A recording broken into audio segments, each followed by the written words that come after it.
Bismillahirrahmanirrahim. Assalamualaikum warahmatullahi wabarakatuh. Kali ini saya akan membicarakan masalah topik HCM, modul HCM di ERP ya. Ya, ini jadi modul terakhir untuk kita pengenalan terhadap ERP S/4HANA dengan kasus Global Byte. Setelah kita mempelajari modul-modul yang sebelum-sebelumnya, ini modul terakhir yang kita pelajari yaitu Human Capital Management. Ya, seperti yang kemarin-kemarin, bahwa elemen atau hal penting untuk kita mempelajari ini, yaitu yang kita bicarakan pertama adalah organizational structure-nya, jadi bagaimana struktur organisasi dari hubungan organisasi dengan modul ini. Kemudian bagaimana master data yang dipakai, kemudian nanti prosesnya apa saja. Ini ada list prosesnya yang ada di HCM itu tersebut. Mulai dari organizational management, personal administration, recruitment, dan ini semua manajemen sumber daya manusia. Mungkin kalian familiar dengan itu, nanti kita bahas satu persatu.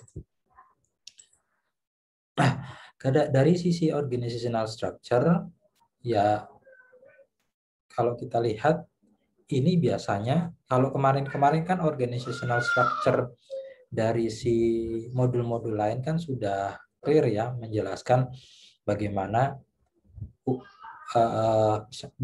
organisasi dari fungsi tersebut, baik sales dan distribution dan lain-lain pada kasus Global Byte.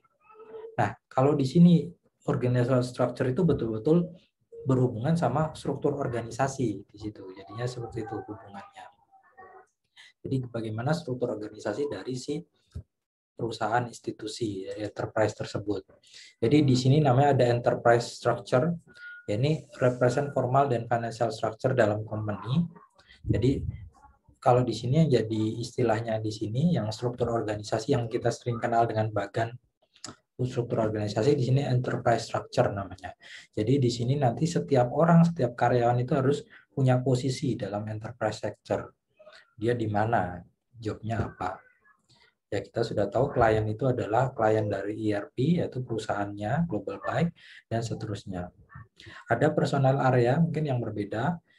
Ini mau merepresentasikan komponen area yang membedakan nanti personal itu seperti apa posisinya. Seperti itu. Kalau kita lihat lampaknya seperti ini. Dari Global Byte Club sebagai klien, ini dibagi company code-nya, ada dua tempat besar di US dan Europe. Kemudian personal area itu ada berdasarkan kota ya. Jadi ini kalau dulu awal-awal kan juga ada yang bisnis area ya, tapi itu untuk penjualannya. Tapi kalau ini personal area, jadi untuk karyawannya, tapi dibagi juga berdasarkan kota-kota kan. Baru ada personal sub area, ini berdasarkan fungsi-fungsinya.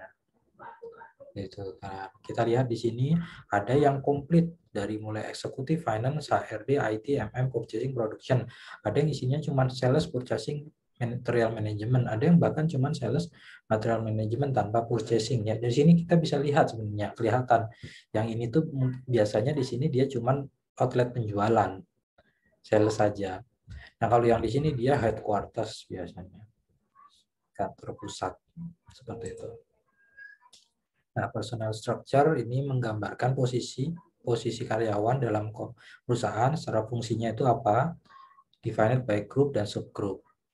Nah, employee groupnya ini adalah organizational unit for which personal related regulation can be specified. Jadi aturan-aturan unit organisasi di mana aturan yang khusus itu bisa diterapkan. Maksudnya gini, ini ada contohnya active employee, jadi bisa dibagi grupnya.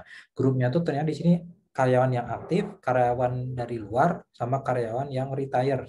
Jadi yang sudah pensiun, itu kan dulu pernah jadi karyawan, tapi dia sudah pensiun statusnya. Jadi dia tetap ini karena mungkin dia dapat pension, dapat apa gitu, masih dapat benefit ya dari perusahaan, masih dikasih sama perusahaan, tapi dia statusnya nggak aktif. Nah, itu bisa jadi seperti itu.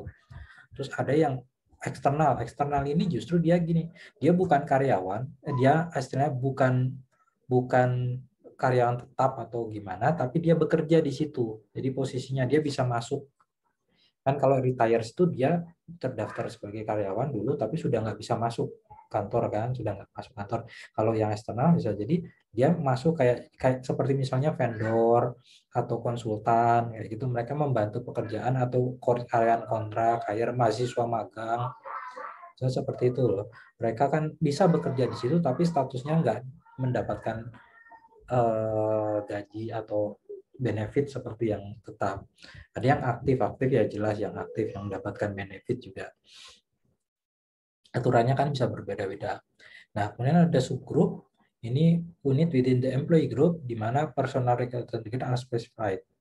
Jadi di sini ada contoh industrial employees, commercial clerk, laboratory assistant. Ya, ini udah mulai sesuai fungsinya. Jadi kalau kita lihat aktif ini bisa wujudnya employee itu sendiri, internal, sama trainee. Trainee ini yang masih baru ya, masih baru. Eksternal yang tadi saya bilang, yang dia mungkin konsultan atau apa gitu. Kemudian ada retiree. Ini bisa dibagi-bagi, ini subgrupnya, bisa jadi ada subgrupnya di dalam aktif ini. Nah, kemudian ada organizational plan. Ini adalah apa ya, gambaran untuk posisinya itu sendiri. Describe in which function an employee is active, di mana karyawan itu aktif ya. Jadi ini pembagiannya. Nanti ada organizational unit, ini berdasarkan fungsi pembagian, jadi HRD, produksi, marketing, sales, dan itu tuh di sini. Posisinya apa? Jadi nama jabatannya apa? Accounting clerk misalnya. Person, employee ini orangnya. Ini orangnya. Jadi setiap orang punya ID ya. Dia ini siapa orangnya itu. Ya, karyawan itu siapa namanya, ID-nya nomor berapa, nomor induk karyawannya berapa. Cost center originate from controlling and can be linked to position. Ini dari controlling model CO kemarin nanti berhubungan sama organizational unit. Karena kita ingat kemarin kan waktu kita ngomongin controlling kan sebenarnya memecah-mecah keuangan yang ada utuh dari sebuah organisasi kepada departemen-departemen. Nah, di sini kita ada departemen-departemen pembagian kan. Nah, ini nanti terkait dengan situ. Job description atas vision pekerja ini ya, pekerjaan apa yang harus dilakukan. Assign to position. Ya, example position head of department. Sini organizational unit, ada positionnya, ada personnya. Jadi posisinya apa? Ini unitnya, terus posisinya apa? Orang yang mengisinya. Nanti ini cost center, ini jobnya apa? Ya, cost centernya apa? Karena ya sebenarnya dia mereka dibayar kan. Posisi-posisi itu pasti dapat bayaran kan dari cost center. Seperti ini kita lihat penggambarannya, kebijakannya sama untuk semua area. Employee group, employee retiree, employee aktif ya, ini kebijakannya sama di sini untuk seluruhnya. Kemudian master data. Yang perlu dilihat pertama, yang penting untuk data itu menyimpannya adalah personal number.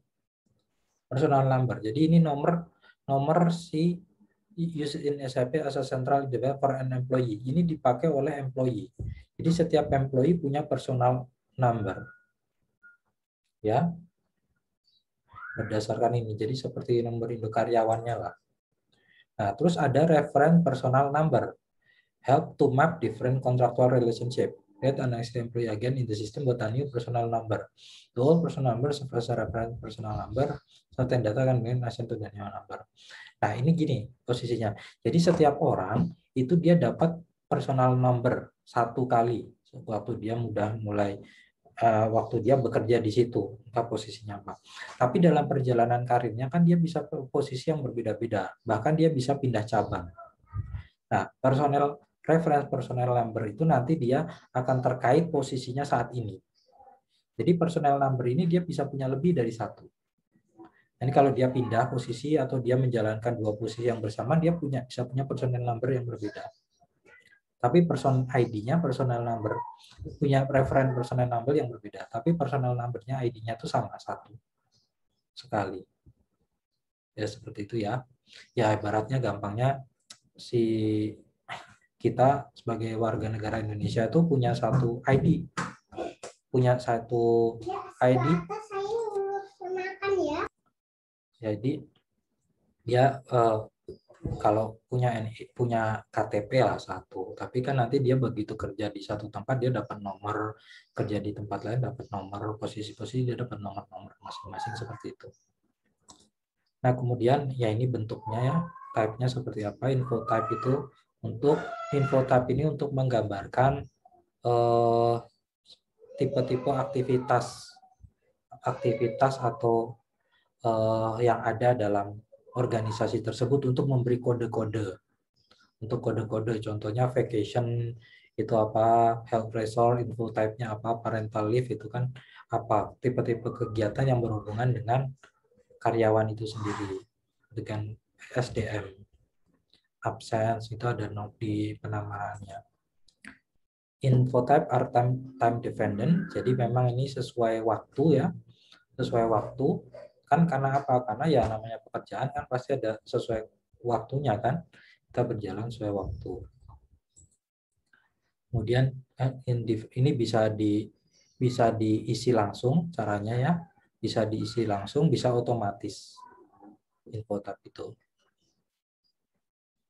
Bisa fast entry waktu pertama kali dibuat, single info tab maintenance bisa diedit, bisa kalau dia action itu langsung otomatis ke update seperti itu.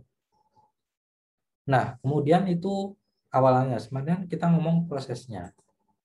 Prosesnya tadi ada banyak, tapi seperti ini. Dan kalau kalian mempelajari SDM ya, manajemen SDM, ya pasti familiar dengan hal ini. Ya isinya seperti itu. Recruitment, time management, personal development, talent management, performance management, travel management, payroll, personal controlling, ya seperti itulah. Apa-apa yang ada di HCM itu. Misalnya pertama organizational management. Jadi organizational management ini pertama kita memodelkan struktur organisasinya itu. Jadi kita membuat struktur organisasi, merancang struktur, mendesain struktur organisasi ini organizational management. Nanti kalau merubah, edit itu di sini. Ya, mengedit unitnya, pekerjaannya, posisinya ini ada di sini. Seperti itu. Kalau kita cek dari gambarnya, nah masuknya di sini, organizational plan. Jadi kalau apakah dia reguler atau tidak, ini aktivitas reguler atau tidak, kan? Tidak, kita pernah setup organization. Ini manage organizational plan atau personal administration ini utama. Ya kan dia biasanya dibuat sekali di awal. Ataupun kalau memang ada perubahan major posisi ini dari struktur organisasinya kita edit lagi. Tapi kan nggak tiap hari. Ya tiap hari gitu ada mengubah struktur organisasi ya. Tidak reguler. Nah, itu dia di sini posisinya. Kemudian lanjut. Personal administration tadi ya ini ketika ada orang baru atau apa dia dikasih ID itu memanage personal administration-nya ini. Ya, untuk ngecek maintaining personal master data. Di ngisi-ngisinya itu. Kemudian ada rekrutmen. Rekrutmen ini sesuatu yang dijalankan secara periodik ya. Karena memang tugas HRD itu terus saja dia.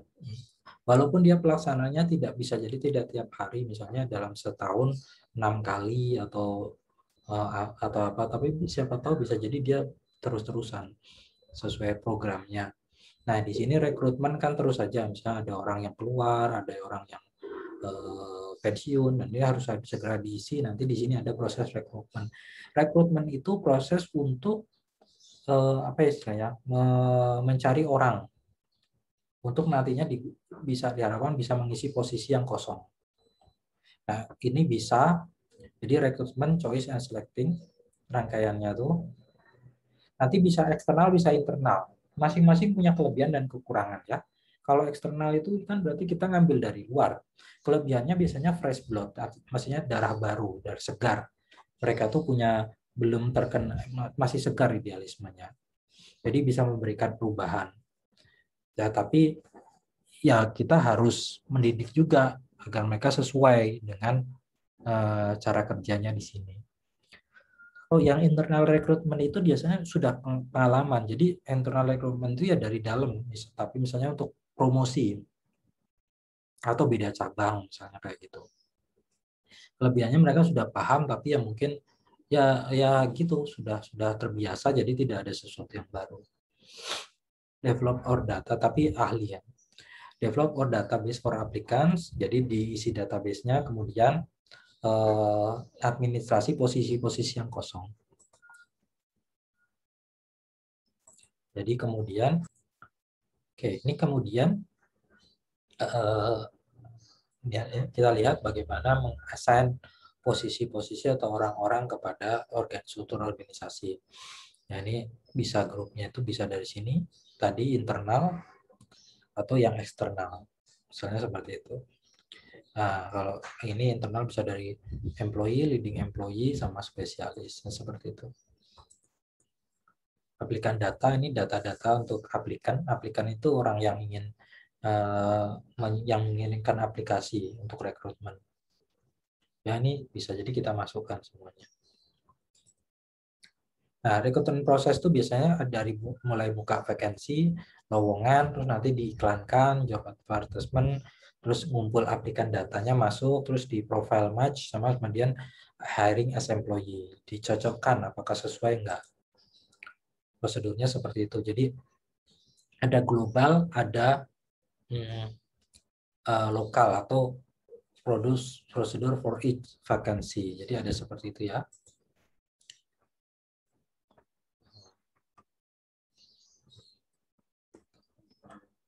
Di sini ya biasanya proses rekrutmen itu mulai dari create position, vacancy, kemudian define requirement ya.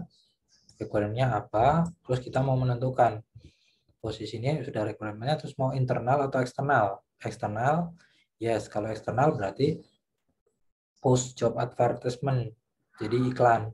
Kalau enggak ya internal berarti langsung dia ke profil match, kan sudah ada datanya.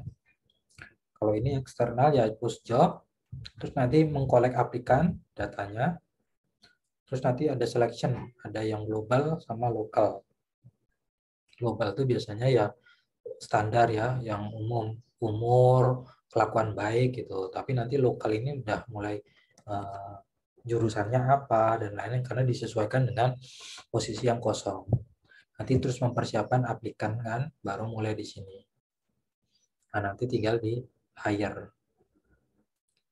Seperti itu. Kita lanjut. Kemudian kalau sudah di hire, jalan nanti ada personal development ya. Nah, ini untuk meningkatkan qualification dari karyawan itu. Jadi karena gini, kalau kita sudah bekerja, kan orang pada posisi ini ada posisi, ini ada orang bekerja. Ya memang kita harapkan posisinya itu orang yang bekerja itu kualifikasinya bisa sesuai sama posisinya, kan kalau ketemu yang kayak gitu bisa langsung kerja enak. Tapi bisa jadi enggak. Berarti harus ada kemampuan si karyawan ini di-upgrade supaya dia bisa sesuai dengan posisinya, supaya bisa klop. Itu prosesnya personal development. Dia ada kualifikasinya apa dulu? Ya, kualifikasinya apa dulu? Ini sesuai orang-orangnya. Jadi orang-orang itu pun punya mereka. Setiap orang tuh setiap dia harusnya setiap dia mendapatkan training tertentu, meningkatkan kualifikasi tertentu, sertifikasi tertentu kan harusnya diupdate. Itu sebagai bukti bahwa dia tuh bisa melakukan apa-apa gitu ya. Nah, itu kalau sudah ada rekodnya kan perusahaan ketika membutuhkan bisa ngecek enak. Ini qualification catalog contohnya, jadi seperti ini. Dia punya ngerti IT, ngerti sistem modeling, atau dia ngerti operating system tapi Linux atau Windows. Dia tahu health and security. Nah, seperti itu. Misalnya contohnya seperti itu. Nah, ini kemudian requirement itu bisa sesuai posisinya, harusnya seperti apa. Requirement ini dari pekerjaan ya. Kalau tadi qualification itu dari orangnya.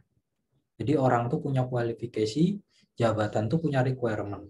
Tinggal qualification sama requirement tuh matching atau enggak. Nah, kemudian di profile match kan, di matching atau enggak.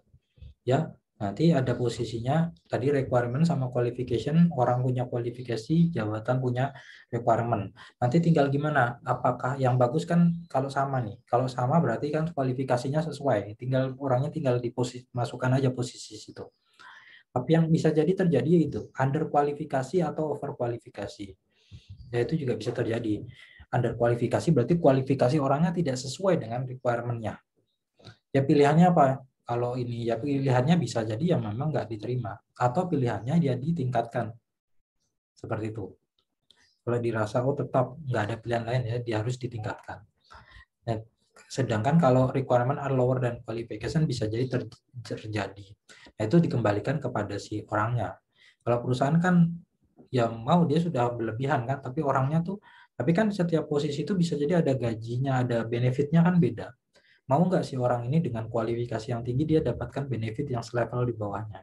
Kadang nggak mau, gitu. Oke, jadi itu tadi masalah personel ini development. Jadi bagaimana mencocokkan kualifikasi ya. Kita sudah melihat belum tadi? Rekrutmen, hire employee ini sudah. Jadi di sini tadi kalau rekrutmen begitu sudah fix, kita hire employee terus ada proof hiring. Ini jadi keluar SK-nya. Misalnya gitu, SK atau surat kontraknya yang jadi pegangan orang kalau bekerja di situ. Nah, terus ada time management, misalnya berapa lama kontraknya ini ya di sini. Nanti tadi kita sudah ngomong personal development. Jadi orang mau mengisi posisinya, ya dia bisa jadi harus dicek dulu kualifikasinya gimana, sesuai enggak. Ya ini list the qualification, list the requirement, kemudian di matchkan seperti ini. Nah, nanti pilihannya kemudian akan langsung ke talent management. Jadi talent management ini, ya kita lihat database-nya sebentar ya. Ini berarti database itu di set di sini kan. Di setup organization, isi database HCM, nanti dipakai di macam-macam, di mana-mana dipakai.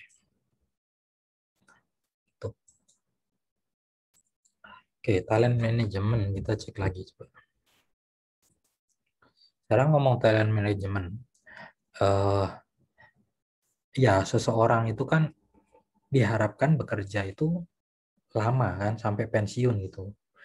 Sampai dia betul-betul karena apa? Karena ya untung juga oleh perusahaan kan. Dia dididik sekali terus dia kalau memang bagus dia kan dapat talent yang bagus, si perusahaan itu pasti senang. Jadi dia perusahaan berharapkan seorang yang bagus itu bisa bekerja lama sampai pensiunnya dia di situ membangun karir, berjuang bersama sama perusahaan. Nah, itu makanya juga ada talent management. Talent management itu bagaimana supaya seseorang itu bisa merancang bagaimana dia berkarir di perusahaan tersebut. Jadi pertama yang harus dilakukan karir planningnya seperti apa yang diinginkan. Kemudian accomplish succession planning. Jadi mungkin nanti kalau karir planning kan juga ada orang tuh pasti naik terus kan. Berarti ada posisi yang ditinggalkan. Si HRD juga harus menyiapkan ini bagaimana menggantinya. Seperti itu. Generate general development plan. Jadi plannya akhirnya seperti apa. Terus generate individual development plan. Jadi general development plan itu untuk melihat di organisasi ini seperti apa gitu, pengisian karyawan tenaga kerjanya itu, perkembangan tenaga kerjanya. Nah, kalau yang individual untuk masing-masing orang juga saya karirnya gimana, peningkatan karirnya, arahnya ke sana. Jadi kalau karir planning itu pertama identify career goals, plan karir, define and develop special station of a career. Dan ini nih seperti ini ya. Jadi career planning. Sampel for career planning, contohnya ini, contohnya kalian bisa lihat di sini. Dia mulai dari security manager, ya karirnya dia kan security guard awalnya. Security guard, security manager. Nah, terus di sini ada posisi yang vacant. security manager. Ya, dia bisa ngisi. Ini kan dia career planning-nya tuh dia sudah di awal sudah ditentukan. Saya dari security guard nanti naik security manager sampai chief security manager kan. Nah, dia mulai dari security guard sih dia ini. Cuman sekarang tiba-tiba ada pas vakansi untuk security manager. Nah, dia juga di planningnya dia memang ada security manager, jadi dibuka lowongan untuk dia. Silakan, mau ditawarkan, mau enggak. Nah, seperti itu kan. Jadi kan enak. Kalau sudah kita tentukan gimana planningnya, karir planningnya, nanti begitu orang-orang itu sudah masanya memenuhi kualifikasi untuk tertentu, ya kita bisa langsung cari dari situ. Otomatis dibantu oleh sistem. Nah, succession planning, assure continuity in personal allocation for key position. Ya, ini sama ya, tadi sudah jelaskan gimana caranya menyiapkan penggantinya. Development plan, summarizing teaching and further education action to achieve special qualification. Ya, ini jadi mereka pun, itu tadi ya, sudah kita sebelum ke sini. Ya, talent management berarti di sini ya. Planning the career plan, plan succession, nanti plan general individual and development training. Nanti training pun bisa tadi, bisa internal ataupun eksternal ya. Misal jadi training internal. Ya kita bikin training, undang apa istilahnya? Undang pembicara datang ke perusahaan kita, nanti banyak yang ikut. Atau kita ngirim perorangan keluar gitu ya, karena di luar jadi kita kirim mereka. Terus ya akhirnya gimana? Follow up eventnya seperti itu. Nah, itu untuk yang development plan. Jadi bagaimana kemudian kita meningkatkan kemampuannya. Nah, kemudian ada namanya performance management. Performance management itu ya dia sudah bekerja, dia sudah dicek kualifikasinya, terus kemudian dia sudah kalaupun ada kurang tadi di develop ya, diberikan training dan macam-macam, jadi sudah sesuai sekarang. Antara kualifikasi sama requirement sudah sesuai, berarti dia tinggal bekerja. Nah, kalau dia sudah tinggal bekerja itu berarti nanti diukur kinerjanya, performance management. Nah, ini pertama melakukan define objective setting between enterprise dan employee. Jadi kesepakatan target kerjanya apa antara karyawan sama perusahaan. Jadi terus benefitnya apa, keuntungannya apa, gajinya apa, atau benefit itu lebih dari gaji ya, macam-macam. Nah, apakah tercapai atau tidak nanti diukur targetnya tercapai enggak. Supervise operative goal of employee, adjust bonus. Jadi nanti diamati. Jadi kalau tadi benefitnya sudah disepakati, terus diamati kinerjanya, terus nanti disesuaikan di akhir. Kalau tercapai enggak targetnya. Kalau target ya ini bonus diberikan, kalau enggak ya mungkin disesuaikan ini adjust bonus. Atau kalau melebihi target malah ya enggak harus di adjust bonusnya. Seperti itu. Ini untuk apa? Untuk memberikan motivasi yang lebih tinggi dan benefit yang lebih besar. Jadi prosesnya gini kan, katanya performance management itu tadi kita planning dulu antara karyawan dan perusahaan untuk sepakat pada tujuannya apa, sama benefitnya bagaimana, kemudian dia melakukan pekerjaan, terus ada feedback yang dikumpulkan untuk appraisal. Nanti dia compensation adjustment, jadi di adjust ininya, bonus kompensasinya. Sorry. Ini. Jadi seperti ini. Jadi agreement tadi, goal planning agreement, terus prepare appraisal, perform appraisal, ya, di prepare terus di perform, ada feedbacknya, disetujui atau enggak. Kalau enggak ya berarti dirancang ulang. Kalau setuju ya tinggal adjust compensation di sini. Itu udah selesai, dia bekerja.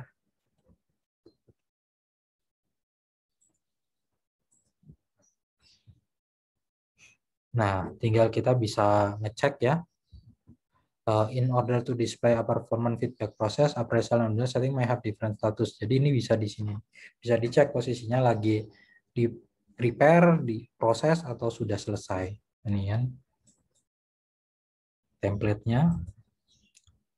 Terus ada personal controlling. Jadi di SAP S/4HANA ini memberikan HCM itu adalah personal controlling. Jadi ini untuk kemudian si user itu bisa menggunakannya. ya, untuk mengontrol personel. Jadi ada report and analysis, ini untuk menampilkan data-data untuk informasi gimana kondisi-kondisi tenaga kerja, evaluation of personal data, standar report, dan seterusnya. Nah, ini standar reportnya. Human information systemnya. Manager desktop juga, ini manager bisa ngecek kondisi bawahannya lewat sini. Ad hoc query, analyzing, ini untuk menganalisis data. Jadi kalau misalnya butuh langsung jadi informasi, datanya itu bisa dibantu dengan ini. Ya, pakai warehousing ya, data warehousing itu kan OLAP, online atau analytical process gitu ya. Nah, ini pakai BI juga bisa.